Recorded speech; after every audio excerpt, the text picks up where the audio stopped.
অভিযোগ বাক্সটার জন্য আমাদের সাধারণ জনগণের জন্য অনেক সুবিধা হয়েছে, যাতে করে আমরা সুযোগ সুবিধা পাই মামলার দুর্নীতি থেকে, কোনো ঘুষ লেনদেন অবৈধভাবে টাকা পয়সা নিয়ে মানুষকে হয়রানি কিংবা কার্যক্রম না করা, এই সুবিধার্থে আমরা এই অভিযোগ বাক্সটাকে স্বাগতম জানাই। আমরা যেটা শুনতে পেরেছি কিছুদিন গত একদিন আগে জেলা যে আদালতের আন্ডারে তাদের উদ্যোগে একটি ভালো উদ্যোগ নেওয়া হয়েছে, সেটি হচ্ছে বিচার প্রার্থী যারা আছে তারা যেন কোনো হয়রানির শিকার না হয়, ঘুষ লেনদেন যাতে না করা লাগে, সেই জন্য একটি অভিযোগ বক্স খোলা হয়েছে। সেটিকে আমরা অত্যন্ত গুরুত্ব সহকারে তাদেরকে সাধুবাদ জানাই।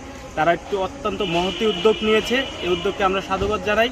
প্রত্যেকটা বিচার প্রার্থীর পক্ষ থেকে আমি ধন্যবাদ জানাতে চাই আমাদের চিফ জাস্টিস, দায়রা জজ আদালতের যে বিচারক রয়েছেন তাকে আমি ধন্যবাদ জানাই, এবং আরও সাথে সাথে ধন্যবাদ জানাই সংশ্লিষ্ট সবাইকে যে এই অভিযোগ বক্সটি খুলে দিয়ে জনগণের যারা বিচার প্রার্থী আছে তাদের মনের আশা পূর্ণ হয়েছে। এখন অ্যাটলিস্ট আমরা এটা করতে পারবো, বিচার চাইতে এসে কারো কাছে ঘুষ লেনদেন হলে, কারোর সাথে ঘুষ লেনদেনের বা ঘুষের কোনো কথা আলাপচারিতা হলে সেটি অন্তত আমরা অভিযোগ করতে পারবো। এটি আমাদের বিচার প্রার্থীদের মনের আশা আকাঙ্ক্ষার পূর্ণতা পেয়েছে। আমি ধন্যবাদ জানাচ্ছি আমাদের শরীয়তপুর জেলা চিফ জুডিশিয়াল ম্যাজিস্ট্রেট স্যারকে, যিনি শরীয়তপুর জেলার অ্যাকর্ডিং টু সিআরপিসি জাস্টিস ইন পিচ, তিনি ইতিমধ্যে আমরা দেখতে পেয়েছি একটা অনাকাঙ্ক্ষিত ঘটনা শরীয়তপুর জেলা আইনজীবী সমিতি কেন্দ্রিক ঘটেছে, এবং এটা আমি বলবো যে কোনোভাবেই ঘটছে আর কি। সেই ঘটার ফলে শরীয়তপুর জেলার যেই বিজ্ঞ চিফ জুডিশিয়াল ম্যাজিস্ট্রেট রয়েছেন তিনি একটি অভিযোগ বক্সের ব্যবস্থা করেছেন, যেখানে বিচার প্রার্থীরা তাদের যে কোনো ধরনের অভিযোগ এখানে জমা দিতে পারবেন। শুধুমাত্র বিচার প্রার্থী না, যে কোনো আইনজীবী হোক, আইনজীবী ক্লার্ক হোক, যারাই হোক, যদি কোনো ধরনের অনাকাঙ্ক্ষিত ঘটনা, টাকা পয়সা রিলেটেড যে কোনো বিষয় যদি সে ক্ষতিগ্রস্ত হয় বা হুমকির মুখে পড়ে অথবা আদার্স যে কোনো ধরনের ঝামেলায় পড়ে, সেটা বিজ্ঞ চিফ জুডিশিয়াল ম্যাজিস্ট্রেটের নজরে আনার জন্য তিনি একটা অভিযোগ বাক্স খুলেছেন। আইনজীবী সমিতি যে একটা রেট নির্ধারণ করেছে এই সম্পর্কে আমরা অকেই ভালো না, এটা তাদের নিজস্ব বিষয়, আমরা এর সাথে জড়িত না। তো এই রেট নির্ধারণ করার পরবর্তীতে আমাদের কোর্ট থেকে তাদেরকে কারণ দর্শানোর দেওয়া হয়েছে, এবং বিচার প্রার্থী মানুষদেরকে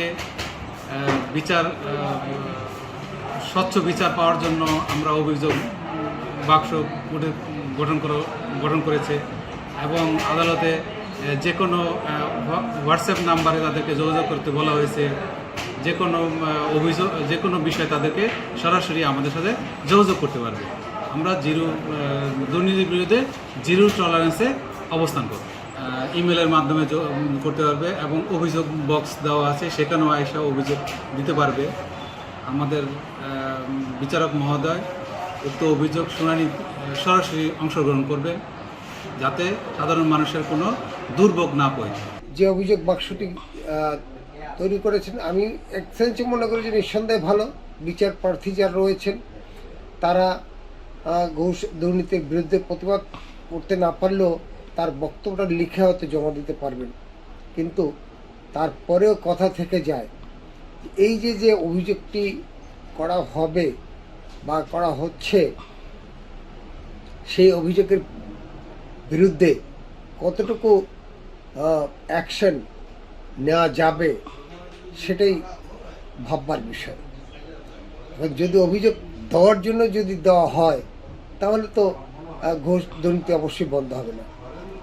তবে আমি মনে করি চিফ জুডিশিয়াল ম্যাজিস্ট্রেট সাহেব যেই উদ্যোগ নিয়েছেন উদ্যোগটি অবশ্যই ভালো, এবং এই উদ্যোগের পরিপ্রেক্ষিতে যদি কোর্টের অধীনস্থ কোনো কর্মচারী, কোনো আইনজীবী বা কোনো মহড়ার, এমনকি ভুক্তভোগী ব্যক্তিদের পক্ষ নিকট থেকে যাতে কোনো ধরনের উৎকোচ গ্রহণ করতে না পারে সেই দিকে একটি দৃষ্টান্ত রয়ে যাবে বলে মনে করি।